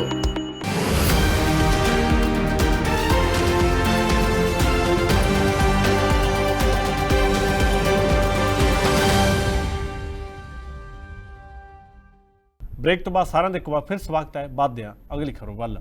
ਪੰਜਾਬ ਵਿੱਚ ਗੁਰਬਾਣੀ ਪ੍ਰਸਥਾ ਨੂੰ ਲੈ ਕੇ ਪੈਦਾ ਹੋਏ ਵਿਵਾਦ ਵਿੱਚ ਹੁਣ ਸ਼੍ਰੋਮਣੀ ਅਕਾਲੀ ਦਲ ਦੇ ਆਗੂ ਬਿਕਰਮ ਮਜੀਠੀਆ ਨੇ CM ਭਗਵੰਤ ਮਾਨ ਨੂੰ ਘੇਰਿਆ ਹੈ। ਵਿਕਰਮ ਮਜੀਠੀਆ ਨੇ ਆਪਣੇ ਟਵਿੱਟਰ ਅਕਾਊਂਟ ਤੇ ਇੱਕ ਵੀਡੀਓ ਜਾਰੀ ਕੀਤੀ ਹੈ। ਇਸ ਵਿੱਚ ਸ੍ਰੀ ਦਰਬਾਰ ਸਾਹਿਬ ਅੰਮ੍ਰਿਤਸਰ ਨੂੰ ਜਾਂਦੇ ਵਿਰਾਸਤੀ ਮਾਰਗ ਤੇ ਗੁਰਬਾਣੀ ਦੇ ਪ੍ਰਸਾਰ ਲਈ ਲਗਾਈ ਗਏ ਸਕਰੀਨਾਂ ਤੇ ਆਮ ਆਦਮੀ ਪਾਰਟੀ ਸਰਕਾਰ ਦੇ ਚੱਲ ਰਹੇ ਸਥਾਨਾਂ ਨੂੰ ਲੈ ਕੇ ਤੰਜ ਕਸੇ ਗਏ ਨੇ। ਤਸਵੀਰਾਂ ਸ੍ਰੀ ਦਰਬਾਰ ਸਾਹਿਬ ਅੰਮ੍ਰਿਤਸਰ ਨੂੰ ਜਾਂਦੇ ਵਿਰਾਸਤੀ ਮਾਰਗ ਦੀਆਂ ਨੇ, ਜਿੱਥੇ ਲੱਗੀਆਂ ਸਕਰੀਨਾਂ ਤੇ ਚੱਲ ਰਹੇ ਇਸ਼ਤਿਹਾਰ ਨੂੰ ਲੈ ਕੇ ਵਿਵਾਦ ਖੜਾ ਹੋ ਚੁੱਕਿਆ ਹੈ। ਸ਼੍ਰੋਮਣੀ ਅਕਾਲੀ ਦਲ ਦੇ ਸੀਨੀਅਰ ਲੀਡਰ ਬਿਕਰਮ ਸਿੰਘ ਮਜੀਠੀਆ ਨੇ ਆਪਣੇ ਟਵਿੱਟਰ ਅਕਾਊਂਟ ਤੇ ਇੱਕ ਵੀਡੀਓ ਜਾਰੀ ਕੀਤੀ ਹੈ, ਜਿਸ ਦੇ ਵਿੱਚ ਵਿਰਾਸਤ ਮਾਰਗ ਤੇ ਗੁਰਬਾਣੀ ਦੇ ਪ੍ਰਸਾਰਣ ਲਈ ਲਗਾਈਆਂ ਸਕਰੀਨਾਂ ਤੇ ਚੱਲ ਰਹੇ ਸਰਕਾਰ ਦੇ ਇਸ਼ਤਿਹਾਰਾਂ ਨੂੰ ਲੈ ਕੇ ਤੰਜ ਕਸੇ ਗਏ ਨੇ। ਵੀਡੀਓ ਦੇ ਨਾਲ ਬਿਕਰਮ ਸਿੰਘ ਮਜੀਠੀਆ ਨੇ ਟਵੀਟ ਕਰਕੇ ਕਿਹਾ, ਜਿੱਥੇ ਗੁਰਬਾਣੀ ਦਾ ਪ੍ਰਸਾਰਣ ਹੁੰਦਾ ਸੀ ਉੱਥੇ ਆਪ ਸਰਕਾਰ ਦੀਆਂ ਮਸ਼ਹੂਰੀਆਂ ਚੱਲ ਰਹੀਆਂ ਨੇ। ਕਿਸੇ ਬਦਲਾਵ ਦਾ ਵਾਅਦਾ ਸੀਐਮ ਸਾਹਿਬ ਨੇ ਕੀਤਾ ਸੀ। ਆਹ ਵੇਖੋ ਜੀ, ਪੁਰਾਣੀਆਂ ਸਰਕਾਰਾਂ ਨੇ ਜਿਹੜੀਆਂ ਇਹ ਡਿਸਪਲੇ ਲਾਈਆਂ ਸੀ ਨਾ, ਇਹ ਇਸ ਕਰਕੇ ਲਾਈਆਂ ਸੀ ਤਾਂ ਕਿ ਆਉਣ ਵਾਲੀ ਸੰਗਤ ਇੱਥੇ ਲਾਈਵ ਗੁਰਬਾਣੀ ਦੇ ਦਰਸ਼ਨ ਕਰ ਸਕੇ, ਜੋ ਸ਼ਾਮ ਨੂੰ ਜਾਂ ਸਵੇਰੇ ਲਾਈਵ ਚੱਲਦਾ ਹੈ ਨਾ। ਪੁਰਾਣੀ ਸਰਕਾਰ ਨੇ ਇਹ ਇਦਾਂ ਦੇ ਕਾਰਜ ਕੀਤੇ ਸੀ, ਪਰ ਆ ਤੁਸੀਂ ਵੇਖ ਸਕਦੇ ਹੋ ਇਹਦੀ ਮਾਨਸਿਕਤਾ ਦਾ ਅੰਦਾਜ਼ਾ ਲਾ ਲਓ ਵੀ ਹੁਣ ਟਾਈਮ ਹੈ ਜਿਹੜਾ ਉਹ ਰਹਿ ਰਾਸ ਦਾ ਚੱਲ ਰਿਹਾ ਹੈ ਨਾ। ਸੋਦਰ ਦੀ ਚੌਂਕੀ ਆ, ਪਰ ਇਸ ਬੰਦੇ ਨੇ ਆਪਣਾ ਜਿਹੜਾ ਐਡ ਹੈਗੀ ਉਹ ਇਹਨਾਂ ਡਿਸਪਲੇਜ਼ ਦੇ ਉੱਪਰ ਲਗਾ ਦਿੱਤੀਆਂ ਨੇ, ਜਿੱਥੇ 24 ਘੰਟੇ ਸਵੇਰੇ ਸ਼ਾਮ ਹੈ ਜਿਹੜਾ ਗੁਰਬਾਣੀ ਦਾ ਲਾਈਵ ਚੱਲਣਾ ਚਾਹੀਦਾ ਸੀ, ਉੱਥੋਂ ਹੁਣ ਇਹਦੀ ਐਡ ਚੱਲ ਰਹੀ ਆ। ਸੋਦਰ ਦੇ ਟਾਈਮ ਇਹ ਕਿੰਨਾ ਕੁ ਗੁਰਬਾਣੀ ਨੂੰ ਪਿਆਰ ਕਰਦਾ, ਕਿੰਨਾ ਕੁ ਹਰਮੰਦਰ ਸਾਹਿਬ ਨੂੰ ਪਿਆਰ ਕਰਦਾ, ਕਿੰਨਾ ਕੁ ਗੁਰੂ ਰਾਮਦਾਸ ਨੂੰ ਪਿਆਰ ਕਰਦਾ, ਤੁਹਾਡੇ ਸਾਹਮਣੇ ਆ ਹਨਾ ਜੀ। ਦੱਸ ਦਈਏ ਕਿ ਬਿਕਰਮ ਸਿੰਘ ਮਜੀਠੀਆ ਵੱਲੋਂ ਸ਼ੇਅਰ ਕੀਤੀ ਗਈ ਇਹ ਵੀਡੀਓ ਸ਼ਾਮ ਦੇ ਸਮੇਂ ਦੀ ਦੱਸੀ ਜਾ ਰਹੀ ਹੈ। ਸ਼੍ਰੋਮਣੀ ਕਮੇਟੀ ਦੀ ਮੁਫਤ ਬੱਸ ਸੇਵਾ ਦੀਆਂ ਬੱਸਾਂ ਵੀ ਵਿਰਾਸਤੀ ਮਾਰਗ ਤੇ ਖੜੀਆਂ ਵਿਖਾਈ ਦਿੰਦੀਆਂ ਨੇ, ਜਦਕਿ ਇਹ ਵੀਡੀਓ ਬਣਾਉਣ ਵਾਲਾ ਵਿਅਕਤੀ ਸਾਰਾਗੜੀ ਪਾਰਕਿੰਗ ਦੇ ਬਾਹਰ ਲੱਗੀਆਂ ਵੱਡੀਆਂ ਸਕਰੀਨਾਂ ਵੱਲ ਇਸ਼ਾਰਾ ਕਰਦਾ ਹੈ, ਜਿਸ ਤੇ ਪੰਜਾਬ ਸਰਕਾਰ ਦੇ ਇਸ਼ਤਿਹਾਰ ਚੱਲ ਰਹੇ ਨੇ। ਬਿਕਰਮ ਸਿੰਘ ਮਜੀਠੀਆ ਨੇ ਇਸ ਟਵੀਟ ਅਤੇ ਵੀਡੀਓ ਰਾਹੀਂ ਦੋਸ਼ ਲਗਾਇਆ ਹੈ ਕਿ ਇੱਕ ਪਾਸੇ ਪੰਜਾਬ ਸਰਕਾਰ ਗੁਰਬਾਣੀ ਨੂੰ ਘਰ ਤੱਕ ਪਹੁੰਚਾਉਣ ਦੀ ਗੱਲ ਕਰਦੀ ਹੈ ਤੇ ਉੱਥੇ ਦੂਜੇ ਪਾਸੇ ਪਿਛਲੀਆਂ ਸਰਕਾਰਾਂ ਨੇ ਵਿਰਾਸਤੀ ਮਾਰਗ ਤੇ ਆਉਣ ਜਾਣ ਵਾਲੇ ਲੋਕਾਂ ਦੀ ਸਹੂਲਤ ਲਈ ਗੁਰਬਾਣੀ ਪ੍ਰਸਾਰਣ ਸੁਣਨ ਅਤੇ ਵੇਖਣ ਲਈ ਲਗਾਈਆਂ ਗਈਆਂ ਸਕਰੀਨਾਂ ਤੇ ਇਸ ਦਾ ਪ੍ਰਸਾਰਣ ਰੋਕ ਕੇ ਇਸ਼ਤਿਹਾਰ ਚਲਾਏ ਜਾ ਰਹੇ ਨੇ। ਇਨਾ ਹੀ ਨਹੀਂ, ਇਸ ਮਾਮਲੇ ਤੇ ਭਾਜਪਾ ਆਗੂ ਅਤੇ ਦਿੱਲੀ ਸਿੱਖ ਗੁਰਦੁਆਰਾ ਪ੍ਰਬੰਧਕ ਕਮੇਟੀ ਦੇ ਸਾਬਕਾ ਪ੍ਰਧਾਨ ਮਨਜਿੰਦਰ ਸਿੰਘ ਸਿਰਸਾ ਦਾ ਵੀ ਬਿਆਨ ਸਾਹਮਣੇ ਆਇਆ। ਉਹਨਾਂ ਨੇ ਵੀ ਵੀਡੀਓ ਸਾਂਝੀ ਕਰਦੇ ਹੋਏ ਇੱਕ ਟਵੀਟ ਜਾਰੀ ਕੀਤਾ ਅਤੇ ਕਿਹਾ ਕਿ ਆਪ ਪੰਜਾਬ ਦੇ ਇਸ ਬਦਲਾਵ ਤੋਂ ਪੰਜਾਬੀਆਂ ਨੂੰ ਸ਼ਰਮ ਆ ਰਹੀ ਹੈ। ਸ੍ਰੀ ਦਰਬਾਰ ਸਾਹਿਬ ਨੇੜੇ ਹੈਰੀਟੇਜ ਸਟਰੀਟ ਤੇ ਲੱਗੀਆਂ LED ਸਕਰੀਨਾਂ ਜੋ ਕਦੇ ਲਾਈਵ ਗੁਰਬਾਣੀ ਨੂੰ ਸਮਰਪਿਤ ਸੀ, ਹੁਣ ਪ੍ਰਮੁੱਖ ਤੌਰ ਤੇ ਮੁੱਖ ਮੰਤਰੀ ਭਗਵੰਤ ਮਾਨ ਦੇ ਇਸ਼ਤਿਹਾਰਾਂ ਲਈ ਜਾਣੀਆਂ ਜਾਂਦੀਆਂ ਨੇ। ਸੀਐਮ ਮਾਨ ਆਪਣੇ ਵੱਲ ਧਿਆਨ ਖਿੱਚ ਰਹੇ ਨੇ ਅਤੇ ਇਸ ਅਸਥਾਨ ਦੀ ਪਵਿੱਤਰਤਾ ਨੂੰ ਠੇਸ ਪਹੁੰਚਾ ਰਹੀ ਹੈ। ਖਾਲਸਾ ਏਡ ਤੇ NIA ਵੱਲੋਂ ਕੀਤੀ ਗਈ ਛਾਪੇਮਾਰੀ ਦੀ ਹਰ ਪਾਸੇ ਨਿੰਦਾ ਹੋ ਰਹੀ ਹੈ। ਹੁਣ ਪੰਜਾਬ ਕਾਂਗਰਸ ਦੇ ਪ੍ਰਧਾਨ ਅਮਰਿੰਦਰ ਸਿੰਘ ਰਾਜਾ ਵੜਿੰਗ ਨੇ ਵੀ ਇਸ ਤੇ ਆਪਣਾ ਪ੍ਰਤੀਕਰਮ ਸਾਂਝਾ ਕੀਤਾ ਹੈ। ਉਹਨਾਂ ਇੱਕ ਵੀਡੀਓ ਜਾਰੀ ਕਰਦਿਆਂ ਇਸ ਦੀ ਨਿਖੇਧੀ ਕੀਤੀ ਹੈ ਤੇ ਇਸ ਨੂੰ ਇੱਕ ਮੰਦਭਾਗੀ ਘਟਨਾ ਕਰਾਰ ਦਿੱਤਾ ਹੈ।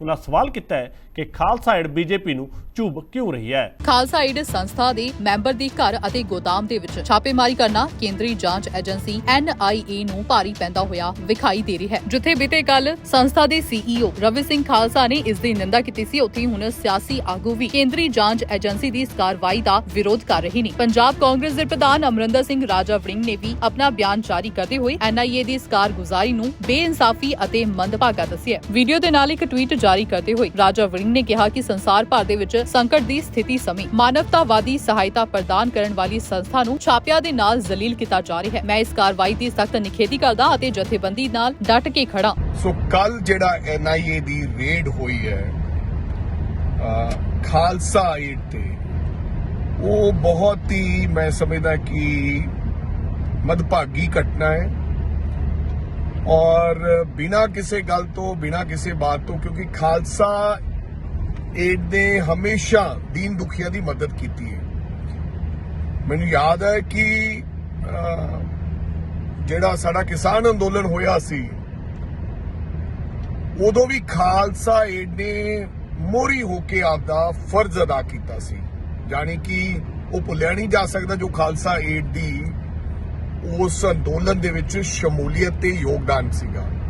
ਉਸੇ ਤਰ੍ਹਾਂ ਹੀ ਹਮੇਸ਼ਾ ਕਦੇ ਕੋਈ ਵੀ ਹੋਇਆ, ਚਾਹੇ ਲਤੀਫਪੁਰੇ ਦਾ ਮੁੱਦਾ ਸੀ, ਚਾਹੇ ਕੋਈ ਹੋਰ ਮੁੱਦਾ ਹੈ ਪੰਜਾਬ ਦਾ, ਜਿੱਥੇ ਜਿੱਥੇ ਲੋਕਾਂ ਨੂੰ ਲੱਗਦਾ ਹੈ ਕਿ ਕੋਈ ਜ਼ਰੂਰਤ ਹੈ ਕਿਸੇ ਦੀਨ ਦੁਖੀਆਂ ਨੂੰ, ਤੇ ਖਾਲਸਾ ਏਡ ਮੋਹਰੀ ਹੋ ਕੇ ਆਪਦਾ ਫਰਜ਼ ਅਦਾ ਕਰਦੀ ਹੈ। ਔਰ ਅਚਨਚੇਤ NIA ਦੀ ਰੇਡ ਖਾਲਸਾ ਏਡ ਤੇ ਹੋ ਜਾਣੀ, ਇਹ ਬਹੁਤ ਮਦਭਾਗੀ ਘਟਨਾ ਹੈ। ਮੇਰੀ ਪੂਰਨ ਕਰ ਸ਼ਬਦਾਂ ਦੇ ਵਿੱਚ ਨਿੰਦਾ ਕਰਦਾ ਹੈ, ਇਹ ਨਹੀਂ ਹੋਣਾ ਚਾਹੀਦਾ ਸੀ। ਔਰ ਬਹੁਤ ਸਾਰਾ ਕੁਝ ਹੋ ਰਿਹਾ ਹੈ ਪ੍ਰਦੇਸ਼ਾਂ ਦੇ ਅੰਦਰ, ਦੇਸ਼ਾਂ ਦੇ ਅੰਦਰ, ਕਿਸ ਤਰ੍ਹਾਂ ਗੈਂਗਸਟਰ, ਕਿਸ ਤਰ੍ਹਾਂ ਘਟਨਾਕ੍ਰਮ, ਕਿਸ ਤਰ੍ਹਾਂ ਲੋਕਾਂ ਤੋਂ ਫਰੌਤੀਆਂ ਮੰਗੀਆਂ ਜਾ ਰਹੀਆਂ, ਦਿਨ ਦਿਹਾੜੇ ਕਤਲੇਆਮ ਹੋ ਰਿਹਾ ਹੈ। ਉਹ ਤਾਂ ਮੇਰਾ ਖਿਆਲ ਉਹਦੇ ਤੇ ਤਾਂ ਨਜ਼ਰ ਨਹੀਂ ਹੈ, ਲੇਕਿਨ ਪਤਾ ਨਹੀਂ ਖਾਲਸਾ ਏਡ ਕਿਉਂ ਚੁੱਭ ਰਿਹਾ ਬੀਜੇਪੀ ਵਾਲਿਆਂ ਨੂੰ, ਕਿਉਂਕਿ ਖਾਲਸਾ ਏਡ ਗੁਰਸਿੱਖ ਲੋਕ ਨੇ, ਉਹ ਲੋਕਾਂ ਦੀ ਸੇਵਾ ਕਰਦੇ ਨੇ ਔਰ ਬਿਨਾਂ ਕਿਸੇ ਲਾਲਚ ਤੋਂ ਆਤਮ ਪੂਰਾ ਸਮਰਪਣ ਹੋ ਕੇ। ਸੋ ਇਹ ਬਹੁਤ ਮਾੜੀ ਗੱਲ ਹੈ। ਮੈਂ ਦੇਸ਼ ਦੇ ਗ੍ਰਹਿ ਮੰਤਰੀ ਨੂੰ ਇਹ ਕਹਿਣਾ ਚਾਹੁੰਦਾ ਕਿ ਕਿਰਪਾ ਕਰਕੇ ਪੰਜਾਬ ਤੇ ਠੰਡੀ ਨਿਗਾਹ ਰੱਖੋ, ਨਾ ਕਿ ਹਰੇਕ ਵਿਅਕਤੀ ਜਿਹੜਾ ਗੁਰਸਿੱਖ ਹੈ ਔਰ ਪੰਜਾਬ ਨੂੰ ਪਿਆਰ ਕਰਨ ਵਾਲਾ ਹੈ ਉਹਨੂੰ ਤੁਸੀਂ ਇਸ ਤਰ੍ਹਾਂ ਬੁਰੀ ਨਜ਼ਰ ਨਾਲ ਤੱਕੋ। ਸੋ ਉਮੀਦ ਕਰਦਾ ਕਿ ਇਹਦੇ ਤੇ ਜ਼ਰੂਰ ਦੇਸ਼ ਦੇ ਗ੍ਰਹਿ ਮੰਤਰੀ ਕੋਈ ਟਿੱਪਾ ਟਿੱਪਣੀ ਕਰਨ। ਇਹ ਨਹੀਂ ਹੋਣਾ ਚਾਹੀਦਾ ਸੀ ਜੋ ਹੋਇਆ ਹੈ, ਔਰ ਅਸੀਂ ਸਾਰੇ ਖਾਲਸਾ ਏਡ ਔਰ ਇਸ NGO ਦੇ ਨਾਲ ਆ। ਬੇਸ਼ੱਕ ਸਾਨੂੰ ਕਿਸੇ ਨੇ ਮਦਦ ਵਾਸਤੇ ਨਹੀਂ ਕਿਹਾ, ਲੇਕਿਨ ਜਿੱਥੇ ਵੀ ਇਹੋ ਜਿਹੇ ਲੋਕਾਂ ਤੇ ਔਰ ਇਹੋ ਜਿਹੀਆਂ NGOs ਤੇ ਅਤਿਆਚਾਰ ਹੋਏਗਾ ਉੱਥੇ ਹਮੇਸ਼ਾ ਹਿੱਕਾ ਕੇ ਅਸੀਂ ਉਹਨਾਂ ਦੇ ਨਾਲ ਖੜਾਂਗੇ। ਕਾਬਲੇ ਗੌਰ ਹੈ ਕਿ ਬੀਤੇ ਦਿਨੀ NIA ਵੱਲੋਂ ਪੰਜਾਬ ਸਣੀ ਵੱਖ-ਵੱਖ ਸੂਬਿਆਂ ਦੇ ਵਿੱਚ ਰੇਡ ਮਾਰੀ ਗਈ ਸੀ, ਜਿਸ ਦੇ ਵਿੱਚ ਪਟਿਆਲਾ ਸਥਿਤ NIA ਦੇ ਮੈਂਬਰ ਅਮਰਪ੍ਰੀਤ ਸਿੰਘ ਦੇ ਘਰ ਅਤੇ ਗੋਦਾਮ ਦੇ ਵਿੱਚ ਵੀ ਛਾਪਾ ਮਾਰਿਆ ਗਿਆ ਸੀ, ਜਿਸ ਤੇ ਸੰਸਥਾ ਦੇ ਵੱਲੋਂ ਪ੍ਰੈਸ ਕਾਨਫਰੰਸ ਕਰਕੇ NIA ਦੀ ਇਸ ਕਾਰਵਾਈ ਦਾ ਵਿਰੋਧ ਕੀਤਾ ਗਿਆ ਸੀ ਅਤੇ ਹੁਣ ਸਿਆਸੀ ਆਗੂ ਵੀ ਇਸ ਮਾਮਲੇ ਦੇ ਵਿੱਚ NIA ਦਾ ਵਿਰੋਧ ਕਰ ਰਹੇ ਨੇ। ਬਠਿੰਡਾ ਦੇ ਪਿੰਡ ਘੁੱਦਾ ਤੇ ਨੰਦਗੜ੍ਹ ਵਿਚਕਾਰ ਪਾਰਸਲ ਕੰਪਨੀ ਦੇ ਮੁਲਾਜ਼ਮ ਤੋਂ ਪਰਸ ਅਤੇ ਫੋਨ ਖੋਹ ਕੇ ਭੱਜ ਰਹੇ ਲੁਟੇਰਿਆਂ ਨੇ ਪਿੱਛਾ ਕਰ ਰਹੇ ਹੈੱਡ ਕਾਂਸਟੇਬਲ ਦਾ ਗੁੱਟ ਤਲਵਾਰ ਨਾਲ ਵੱਢ ਦਿੱਤਾ। ਜ਼ਖਮੀ ਪੁਲਿਸ ਮੁਲਾਜ਼ਮ ਨੂੰ ਨਿੱਜੀ ਹਸਪਤਾਲ ਵਿੱਚ ਦਾਖਲ ਕਰਵਾਇਆ ਗਿਆ। ਜ਼ਖਮੀ ਮੁਲਾਜ਼ਮ ਨੇ ਘਟਨਾ ਬਾਰੇ ਪੂਰੀ ਜਾਣਕਾਰੀ ਦਿੱਤੀ ਹੈ। ਪੰਜਾਬ ਦੇ ਵਿੱਚ ਲੁਟੇਰਿਆਂ ਦੇ ਹੌਸਲੇ ਇੰਨੇ ਜ਼ਿਆਦਾ ਬੁਲੰਦ ਹੋ ਚੁੱਕੇ ਨੇ ਕਿ ਹੁਣ ਉਹਨਾਂ ਨੂੰ ਪੁਲਿਸ ਅਧਿਕਾਰੀਆਂ ਦਾ ਡਰ ਵੀ ਨਹੀਂ ਰਿਹਾ। ਤਾਜ਼ਾ ਮਾਮਲਾ ਬਠਿੰਡਾ ਤੋਂ ਸਾਹਮਣੇ ਆਇਆ, ਜਿੱਥੇ ਦੇ ਪਿੰਡ ਗੁੱਦਾ ਅਤੇ ਨੰਦਗੜ੍ਹ ਵਿਚਕਾਰ ਪਾਰਸਲ ਕੰਪਨੀ ਦੇ ਮੁਲਾਜ਼ਮ ਤੋਂ ਪਰਸ ਅਤੇ ਫੋਨ ਖੋਹ ਕੇ ਭੱਜ ਰਹੇ ਲੁਟੇਰਿਆਂ ਨੇ ਤਲਵਾਰ ਨਾਲ ਪਿੱਛਾ ਕਰਨ ਵਾਲੀ ਹੈੱਡ ਕਾਂਸਟੇਬਲ ਦਾ ਗੁੱਟ ਵੱਢ ਦਿੱਤਾ। ਜ਼ਖਮੀ ਪੁਲਿਸ ਮੁਲਾਜ਼ਮ ਨੂੰ ਨਿੱਜੀ ਹਸਪਤਾਲ ਦੇ ਵਿੱਚ ਦਾਖਲ ਕਰਵਾਇਆ ਗਿਆ। ਗੁੱਦੇ ਤੋਂ ਨੰਦਗੜ੍ਹ ਦੇ ਮੇਨ ਰੋਡ ਤੇ ਕੁਛ ਕੁ ਪੰਪ ਤੋਂ ਅੱਗੇ ਕੋਈ ਅੱਧਾ ਕਿਲੋਮੀਟਰ ਤੇ ਇੱਕ ਨੌਜਵਾਨ ਮੁੰਡਾ ਜਿਹੜਾ ਰੋ ਰਿਹਾ ਸੀਗਾ ਤੇ ਨਾਲ ਉਹ ਕੋਈ ਹੋਰ ਲੋਕ ਖੜੇ ਸੀ ਤੇ ਲੋਕ ਸਾਡੀ ਗੱਡੀ ਨੂੰ ਰੋਕਿਆ ਤੇ ਉਹਨੇ ਦੱਸਿਆ ਵੀ ਇਧਰੋਂ 5 ਜਣੇ ਗੱਡੀ ਸਵਿਫਟ ਗੱਡੀ ਹੈ, ਜਿਹਦੀਆਂ ਨੰਬਰ ਨਹੀਂ ਅੱਗੇ ਤੇ ਪਿੱਛੇ ਨੰਬਰ ਨਹੀਂ ਹੈ, ਤੇ ਉਹਨਾਂ ਨੇ ਮੇਰੇ ਕੋਲੋਂ ਮੇਰਾ ਪਰਸ ਤੇ ਮੇਰਾ ਮੋਬਾਈਲ ਤੇ ਪਰਸ ਵਾਲੇ ਹੋਰ ਜਿਹੜੇ ਪਾਰਸਲ ਦਾ ਕੰਮ ਕਰਦਾ ਪਾਰਸਲ ਦੇ ਹੋਰ ਪੈਸੇ ਮੇਰੇ ਖੋਹ ਕੇ ਤੇ ਇੱਧਰ ਨੂੰ ਗੱਡੀ ਭਜਾ ਕੇ ਤਾਂ ਅਸੀਂ ਉਸ ਗੱਡੀ ਦਾ ਪਿੱਛਾ ਕੀਤਾ। ਪਿੱਛਾ ਕਰਨ ਤੋਂ ਅਸੀਂ ਸਿੱਧਾ ਕਾਲ ਚਰਾਣੀ ਚਲੇ ਗਏ ਤੇ ਸਾਨੂੰ ਗੱਡੀ ਇੱਧਰੋਂ ਮੇਨ ਤੇ ਨਹੀਂ ਮਿਲੀ। ਜਦ ਕਾਲ ਚਰਾਣੀ ਤੋਂ ਅਸੀਂ ਧੁੰਨੀਕੇ ਵੱਲ ਨੂੰ ਲੰਡੇ ਪੁਲ ਨੂੰ ਅਸੀਂ ਗੱਡੀ ਮੋੜੀ ਤਾਂ ਵੀ ਇੱਧਰ ਦੀ ਸ਼ੱਕ ਸਾਨੂੰ ਪੈ ਗਿਆ ਵੀ ਇੱਧਰ ਦੀ ਹੋ ਸਕਦਾ ਆ ਸਕਦੇ ਤਾਂ ਉਹੀ ਗੱਡੀ ਜਦੋਂ ਪਿੰਡ ਕਾਲ ਚਰਾਣੀ ਤੋਂ ਅੱਗੇ ਅਸੀਂ ਨਿਕਲੇ ਪਿੰਡ ਤੋਂ ਬਾਹਰ ਤੇ ਉਦੋਂ ਉਹੀ ਗੱਡੀ ਸਾਨੂੰ ਸੇਮ ਹੀ ਮਿਲ ਗਈ। ਅਸੀਂ ਗੱਡੀ ਨੂੰ ਰੋਕ ਲਿਆ, ਆਪਣੀ ਗੱਡੀ ਅੱਗੇ ਲਾਤੀ ਤੇ ਉੱਤਰ ਕੇ ਅਸੀਂ ਡਰਾਈਵਰ ਤੇ ਉਹਦੇ ਨਾਲ ਦੇ ਦੋਨਾਂ ਨੂੰ ਅਸੀਂ ਰਾਉਂਡ ਅਪ। ਅਸੀਂ ਪਿਛਲੇ ਨੂੰ ਮੈਂ ਇੱਕ ਪਿੱਛੇ ਨਿਹੰਗ ਬੈਠਾ ਸੀ ਨੌਜਵਾਨ ਮੁੰਡਾ, ਤਾਂ ਮੈਨੂੰ ਜੱਫਾ ਮਾਰ ਰਿਹਾ, ਜੱਫਾ ਮਾਰ ਕੇ ਬਾਹਰ ਕੱਢਿਆ ਤੇ ਪਿਛਲੇ ਪਾਸੇ ਨਾਲ ਉਹਦੇ ਦੋ ਬੈਠੇ ਹੋਰ ਜਿਹੜੇ ਮੁੰਡੇ ਸੀਗੇ ਉੱਪਰਲੇ ਪਾਸੇ ਉਹਨਾਂ ਨੇ ਆਪਣੀਆਂ ਤਲਵਾਰਾਂ ਕੱਢ ਲਈਆਂ। ਜਦ ਤਲਵਾਰਾਂ ਕੱਢ ਲਈਆਂ ਤਾਂ ਐਸਆਈ ਨੇ ਕੋਲੇ ਬੇਸਕ ਸੀ ਮੇਰੇ ਵਾਲੇ ਕੋਲੇ, ਅਸੀਂ ਦੋਨੇ ਪਿੱਛੇ ਮੈਂ ਕਿ ਤਲਵਾਰਾਂ ਕੱਢ ਲਈਆਂ ਉਹੀ ਨੇ। ਤਾਂ ਮੈਂ ਜਿਹਨੂੰ ਜੱਫਾ ਮਾਰਿਆ ਸੀਗਾ ਜੇ ਜੱਫਾ ਮਾਰੀ ਰੱਖਿਆ ਤਾਂ ਉਸਨੇ ਇੱਕ ਜਿਹੜਾ ਸੀਗਾ ਜਿਹਦੇ ਗਲ 'ਚ ਪੀਲਾ ਆਪਣਾ ਪਰਨਾ ਨੀਲੇ ਰੰਗ ਦਾ ਪਰਨਾ ਪਾਇਆ ਸੀ ਤਾਂ ਉਸਨੇ ਤਲਵਾਰ ਮੇਰੇ ਤੇ ਵਾਰ ਕੀਤਾ। ਮੈਂ ਆਪਣਾ ਸੱਜਾ ਹੱਥ ਅੱਗੇ ਤਲਵਾਰ ਫੜ ਲਈ ਸੱਜੇ ਹੱਥ ਨਾਲ ਕਰਕੇ ਤਾਂ ਮੇਰਾ ਹੱਥ ਉੱਥੇ ਕੱਟਿਆ ਗਿਆ ਤੇ ਮੈਂ ਥੱਲੇ ਡਿੱਗ ਪਿਆ ਤੇ ਉਸ ਨੂੰ ਛੱਡਤਾ। ਫਿਲਹਾਲ ਪੁਲਿਸ ਨੇ ਦੋਸ਼ੀਆਂ ਖਿਲਾਫ ਥਾਣਾ ਨੰਦਗੜ੍ਹ ਦੇ ਵਿੱਚ ਕੇਸ ਦਰਜ ਕਰ ਲਿਆ। ਕੱਲ ਸ਼ਾਮ ਨੂੰ ਕੁਝ ਇੱਕ ਬੰਦੇ ਸੀਗੇ ਇੱਕ ਸਵਿਫਟ ਕਾਰ ਵਿੱਚ ਜਾ ਰਹੇ ਸੀਗੇ, ਜਿਨ੍ਹਾਂ ਨੇ ਪਹਿਲਾਂ ਸੰਗਤ ਥਾਣੇ ਦੇ ਏਰੀਆ ਵਿੱਚੋਂ ਧੁਨੀਕੇ ਪਿੰਡ ਵਿੱਚ ਇੱਕ ਸਨੈਚਿੰਗ ਕੀਤੀ 12,000 ਰੁਪਏ ਦੀ। ਉਸ ਤੋਂ ਬਾਅਦ ਇਹਨਾਂ ਨੇ ਘੁੱਦਾ ਪਿੰਡ ਦੇ ਲਾਗੇ ਇੱਕ ਜਿਹੜਾ ਅਮੇਜ਼ਨ ਦਾ ਜਿਹੜਾ ਡਿਲੀਵਰੀ ਬॉय ਸੀਗਾ ਉਹਦਾ ਬੈਗ ਤੇ ਉਹਦਾ ਪਰਸ ਖੋਹ ਕੀਤਾ, ਉਹਨੂੰ ਕੁੱਟਿਆ ਉੱਥੇ ਜਿਹੜਾ ਮੋਟਰਸਾਈਕਲ ਤੇ ਸੀ। ਉਸ ਤੋਂ ਬਾਅਦ ਜਦੋਂ ਭੱਜੇ ਤਾਂ ਸਾਨੂੰ ਇਨਫੋਰਮੇਸ਼ਨ ਜਦੋਂ ਮਿਲੀ ਅਸੀਂ ਅਲਰਟ ਕਰਾ ਲਿਆ ਤੇ ਸਾਡੀ ਪੁਲਿਸ ਥਾਣੇ ਦੀ ਜਿਹੜੀ ਗੱਡੀਆਂ ਸੀਗੀਆਂ ਉਹ ਵੀ ਤੇ ਨਾਲ ਜਿਹੜੇ ਲਿਕਰ ਸੈੱਲ ਤੇ ਤੈਨਾਤ ਜਿਹੜੇ ਬੰਦੇ ਸੀਗੇ ਉਹਨਾਂ ਨੇ ਵੀ ਇਹ ਗੱਡੀ ਦਾ ਪਿੱਛਾ ਕਰਨਾ ਸ਼ੁਰੂ ਕਰਤਾ। ਤੇ ਇਸੇ ਸਿਲਸਿਲੇ ਵਿੱਚ ਜਿਹੜਾ ਸਾਡਾ ਹੈੱਡ ਕਾਂਸਟੇਬਲ ਕਿੱਕਰ ਸਿੰਘ ਹੈਗਾ ਜਿਹੜਾ ਕਿ ਲਿਕਰ ਸੈੱਲ ਵਿੱਚ ਤੈਨਾਤ ਹੈ, ਉਹਨੇ ਇਹਨਾਂ ਦੀ ਗੱਡੀ ਨੂੰ ਰੋਕਿਆ। ਜਦੋਂ ਰੋਕਿਆ ਉਹ ਉਤਰਦਿਆਂ ਸਾਰ ਇਹਨਾਂ ਨੇ ਤਲਵਾਰ ਦੇ ਨਾਲ ਉਹਦੇ ਉੱਤੇ ਹਮਲਾ ਕੀਤਾ। ਜਦੋਂ ਉਹਨੇ ਆਪਣਾ ਹੱਥ ਅੱਗੇ ਕੀਤਾ ਤਾਂ ਉਹਦੇ ਹੱਥ ਤੇ ਕਾਫੀ ਡੂੰਗੀ ਸੱਟ ਜਿਹੜੀ ਹੈਗੀ ਹੈ ਉਹ ਲੱਗੀ ਹੈ। ਤੇ ਇਸ ਸਿਲਸਿਲੇ 'ਚ ਦੋ ਵੱਖਰੇ ਪਰਚੇ ਦਰਜ ਕੀਤੇ ਗਏ ਨੇ। ਇੱਕ ਥਾਣਾ ਸੰਗਤ ਦੇ ਏਰੀਏ ਵਿੱਚ ਖੋਹ ਦਾ ਪਰਚਾ ਦਰਜ ਕੀਤਾ ਗਿਆ ਹੈਗਾ ਤੇ ਜਿਹੜਾ ਦੂਜਾ ਪਰਚਾ ਹੈਗਾ ਉਹ ਥਾਣਾ ਨੰਦਗੜ੍ਹ ਦੇ ਏਰੀਏ ਵਿੱਚ 307 382 ਦਾ ਉਹ ਦਰਜ ਕੀਤਾ ਗਿਆ ਹੈ। ਇਹਦੇ ਵਿੱਚ 4 ਬੰਦੇ ਮੌਕੇ ਤੋਂ ਗ੍ਰਿਫਤਾਰ ਹੋ ਗਏ ਸੀਗੇ। ਇੱਕ ਬੰਦਾ ਜਿਹੜਾ ਹੈਗਾ ਉਹ ਭਗੌੜਾ ਹੈ, ਜਿਹਨੂੰ ਵੀ ਜਲਦ ਤੋਂ ਜਲਦ ਗ੍ਰਿਫਤਾਰ ਕਰ ਲਿਆ ਜਾਵੇਗਾ। ਬਿਲਕੁਲ ਕਿੱਕਰ ਸਿੰਘ ਨੇ ਕਾਫੀ ਬਹਾਦਰੀ ਦਾ ਕੰਮ ਕੀਤਾ ਹੈਗਾ ਔਰ ਡੀਜੀਪੀ ਸਾਹਿਬ ਨਾਲ ਮੇਰੀ ਸਵੇਰੇ ਇਸ ਰਿਗਾਰਡਿੰਗ ਗੱਲ ਵੀ ਹੋਈ ਸੀਗੀ ਤੇ ਹੀ ਆਲਰੇਡੀ ਐਪਰੀਸ਼ੀਏਟਡ ਹਿਮ ਔਰ ਉਹਨਾਂ ਨੇ ਕਿਹਾ ਹੈਗਾ ਕਿ ਜੋ ਵੀ ਬਣਦਾ ਰਿਵਾਰਡ ਹੈਗਾ ਆਪਾਂ ਜ਼ਰੂਰ ਕਰਾਂਗੇ। ਸਭ ਤੋਂ ਪਹਿਲੀ ਪ੍ਰਾਇੋਰਟੀ ਹੈਗੀ ਹੈ ਕਿ ਆਪਾਂ ਜਿਹੜਾ ਸਾਡਾ ਮੁਲਾਜ਼ਮ ਹੈਗਾ ਉਹਦੀ ਸਿਹਤ ਦਾ ਖਿਆਲ ਰੱਖੀਏ। ਤੋ ਇਸ ਵੇਲੇ ਜਿਹੜੇ ਇਲਾਜ ਹੈਗਾ ਆਪਾਂ ਡਾਕਟਰ ਦੇ ਨਾਲ ਵੀ ਗੱਲ ਕੀਤੀ ਹੈਗੀ, ਟੀਮਸ ਦੇ ਨਾਲ ਸਾਡੀ ਲਗਾਤਾਰ ਜਿਹੜਾ ਹੈਗਾ ਰਾਬਤਾ ਹੈਗਾ ਤੇ ਜੋ ਵੀ ਇਲਾਜ ਵਿੱਚ ਖਰਚਾ ਆ ਰਿਹਾ ਹੈਗਾ ਉਹ ਆਪਾਂ ਆਪਣੇ ਵੱਲੋਂ ਕਰਾਂਗੇ ਔਰ ਜੋ ਵੀ ਬਣਦਾ ਰਿਵਾਰਡ ਹੋਏਗਾ ਜ਼ਰੂਰ ਕਰਾਵਾਂਗੇ। ਇੱਥੇ ਵੀ ਦੱਸਣਯੋਗ ਹੈ ਕਿ ਸ਼ਰਾਰਤੀ ਅਨਸਰਾਂ ਤੇ ਨੱਥ ਪਾਉਣ ਦੇ ਲਈ ਪੁਲਿਸ ਪ੍ਰਸ਼ਾਸਨ ਲਗਾਤਾਰ ਸੂਬੇ ਦੇ ਵੱਖ-ਵੱਖ ਸ਼ਹਿਰਾਂ ਦੇ ਵਿੱਚ ਸਰਚ ਆਪਰੇਸ਼ਨ ਵੀ ਚਲਾ ਰਹੀ ਹੈ, ਪਰ ਜਿੱਥੇ ਗੱਲ ਕੀਤੀ ਜਾਵੇ ਚੋਰਾਂ ਅਤੇ ਲੁਟੇਰਿਆਂ ਦੀ ਤਾਂ ਉਹ ਬੇਖੌਫ ਹੋ ਕੇ ਆਪਣੀਆਂ ਵਾਰਦਾਤਾਂ ਨੂੰ ਅੰਜਾਮ ਦੇ ਰਹੇ ਨੇ। ਹਰਿਆਣਾ ਦੇ ਨੂੰਹ 'ਚ ਭੜਕੀ ਹਿੰਸਾ ਅਜੇ ਥੰਮਦੀ ਨਜ਼ਰ ਨਹੀਂ ਆ ਰਹੀ। ਦੇਰ ਰਾਤ ਨੂੰ ਦੇ ਤਾਵੜੂ 'ਚ 2 ਧਾਰਮਿਕ ਸਥਾਨਾਂ ਤੇ ਅੱਗ ਲਗਾ ਦਿੱਤੀ ਗਈ। ਸੂਬੇ 'ਚ ਤਣਾਅਪੂਰਨ ਇਲਾਕਿਆਂ 'ਚ ਇੰਟਰਨੈਟ ਤੇ SMS ਸੇਵਾਵਾਂ 5 ਅਗਸਤ ਤੱਕ ਮੁਅੱਤਲ ਕਰ ਦਿੱਤੀਆਂ ਗਈਆਂ ਨੇ। ਇਸ ਮਾਮਲੇ 'ਚ ਸਿਆਸਤ ਵੀ ਭਖਦੀ ਹੋਈ ਨਜ਼ਰ ਆ ਰਹੀ ਹੈ। ਕਿਸਾਨ ਆਗੂ ਗੁਰਨਾਮ ਸਿੰਘ ਚੜੂਨੀ ਨੇ ਇਸ ਹਿੰਸਾ ਪਿੱਛੇ ਬੀਜੇਪੀ ਸਰਕਾਰ ਨੂੰ ਦੋਸ਼ੀ ਠਹਿਰਾਇਆ ਹੈ। ਹਰਿਆਣਾ ਸਰਕਾਰ ਦੇ ਵੱਲੋਂ ਸੂਬੇ ਦੇ ਵੱਖ-ਵੱਖ ਜ਼ਿਲ੍ਹਿਆਂ ਵਿੱਚ ਤਣਾਅਪੂਰਨ ਮਾਹੌਲ ਅਤੇ ਹਾਲਾਤ ਗੰਭੀਰ ਵੇਖਦੇ ਹੋਏ ਧਾਰਾ 144 ਅਤੇ ਕਰਫਿਊ ਲਗਾ ਦਿੱਤਾ ਗਿਆ। ਇਸ ਦੇ ਨਾਲ ਹੀ ਪੈਰਾ ਮਿਲਟਰੀ ਫੋਰਸ ਵੀ ਤਾਇਨਾਤ ਕਰ ਦਿੱਤੀ ਗਈ ਹੈ। ਹੁਣ ਇਸ ਮਾਮਲੇ ਤੇ ਕਿਸਾਨ ਲੀਡਰ ਗੁਰਨਾਮ ਸਿੰਘ ਚੜੂਨੀ ਦਾ ਬਿਆਨ ਸਾਹਮਣੇ ਆਇਆ, ਜਿਨ੍ਹਾਂ ਨੇ ਇਸ ਸਾਰੀ ਘਟਨਾਕ੍ਰਮ ਪਿੱਛੇ ਬੀਜੇਪੀ ਸਰਕਾਰ ਨੂੰ ਦੋਸ਼ੀ ਠਹਿਰਾਇਆ ਅਤੇ ਉਹਨਾਂ ਤੇ ਕਈ ਸਾਰੇ ਇਲਜ਼ਾਮ ਲਗਾਏ ਨੇ। मेवात में जो दंगे भड़क रहे हैं और उसके आसपास भी उसकी आग पहुंच चुकी है, मैं अपील करना चाहूँगा अपने सभी साथियों से, अपने सभी मुसलमान भाइयों से, सभी हिंदू भाइयों से कि ये बीजेपी की चालें हैं, इनसे बचो। चुनाव नज़दीक आ रहा है और बीजेपी जो है जातिवाद पे और धर्मवाद पे ये दंगे करा के ही उसका फ़ायदा उठाती है। ये कोई धर्म दूसरे आदमी की हत्या करने के लिए नहीं बोलता। अगर कोई आदमी धर्म के बारे में जानता ही नहीं है तो वो आदमी जो है धार्मिक बन जाता है और वो आदमी ज्यादा दंगों में भाग लेते हैं जिनको धर्म के बारे कोई ज्ञान ही नहीं। और जिसका कसूर नहीं है उसका घर जला दिया, जिसका कोई दोष नहीं है उसकी दुकान जला दी, लूट लिया, मार दिया, काट दिया। अरे कौन सी इंसानियत है, इससे बड़ी नीचता क्या हो सकती है। और जिसका कसूर हो उस पर उसको भी कुछ कर दे तो भी को समझ में बात आए। जिसका कोई कसूर ही नहीं है, जिसको कुछ पता ही नहीं है, उसको मार दिया, काट दिया, इससे बड़ी नीचता, इससे बड़ा कमीनापन और क्या हो सकता है। साथियों, ये लड़ाइयां नेताओं की होती हैं। एक ही गांव में मुसलमान भी रह रहे हैं, हिंदू भी रह रहे हैं, सिख भी रह रहे हैं, कोई झगड़ा कभी आपस में नहीं होता। कोई खून और तरह का है क्या। साथियों, मेरी अपील है आपसे कि ये चालें समझो। ये नेता, ये दंगे जो हैं या तो धार्मिक नेता कराते हैं या राजनीतिक नेता कराते हैं या जातियों के नेता कराते हैं। जनता जनता से कभी नहीं झगड़ते हैं, का कोई बैर नहीं है।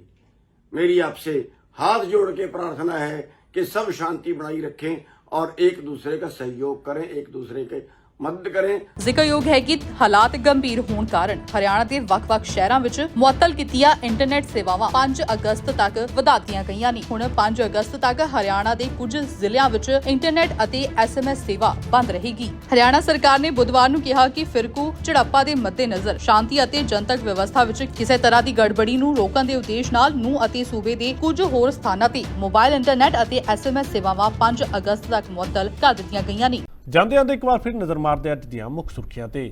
ਖਾਲਸਾ ਏਡ ਤੇ NIA ਦੀ ਰੇਡ ਨੂੰ ਲੈ ਕੇ ਭਖੀ ਸਿਆਸਤ, ਸਿਆਸੀ ਆਗੂਆਂ ਨੇ ਕੀਤਾ ਵਿਰੋਧ। ਪੰਜਾਬ 'ਚ ਨਗਰ ਕੌਂਸਲਾਂ ਤੇ ਪੰਚਾਇਤੀ ਚੋਣਾਂ ਕਰਵਾਉਣ ਦਾ ਹੋਇਆ ਐਲਾਨ। ਰਾਜਪਾਲ ਬਨਵਾਰੀ ਲਾਲ ਪੁਰੋਹਿਤ ਨੇ ਦਿੱਤੀ ਪ੍ਰਵਾਨਗੀ। ਵਿੱਤ ਮੰਤਰੀ ਹਰਪਾਲ ਸਿੰਘ ਚੀਮਾ ਦੇ BJP ਤੇ ਸ਼ਬਦੀ ਵਾਰ, ਕਿਹਾ ਭਾਜਪਾ ਸ਼ਾਸਿਤ ਸੂਬਿਆਂ ਵਿੱਚ ਕਾਨੂੰਨ ਵਿਵਸਥਾ ਪੂਰੀ ਤਰ੍ਹਾਂ ਖਤਮ। ਵਿਕਰਮ ਸਿੰਘ ਮਜੀਠੀਆ ਨੇ ਘੇਰੀ ਸਰਕਾਰ। ਵਿਰਾਸਤੀ ਮਾਰਗ ਤੇ ਲੱਗੀਆਂ ਸਕਰੀਨਾਂ ਤੇ ਚੱਲਦੇ ਇਸ਼ਤਿਹਾਰਾਂ ਦਾ ਚੁੱਕਿਆ ਮੁੱਦਾ। ਅੱਜ ਦੇ ਪੰਜਾਬ ਬੁਲੇਟਿਨ ਵਿੱਚ ਇੰਨਾ ਹੀ। ਨਵੇਂ ਤੇ ਤਾਜ਼ਾ ਖਬਰਾਂ ਨਾਲ ਕੱਲ ਫਿਰ ਹਾਜ਼ਰ ਹੋਵਾਂਗੇ। ਧੰਨਵਾਦ।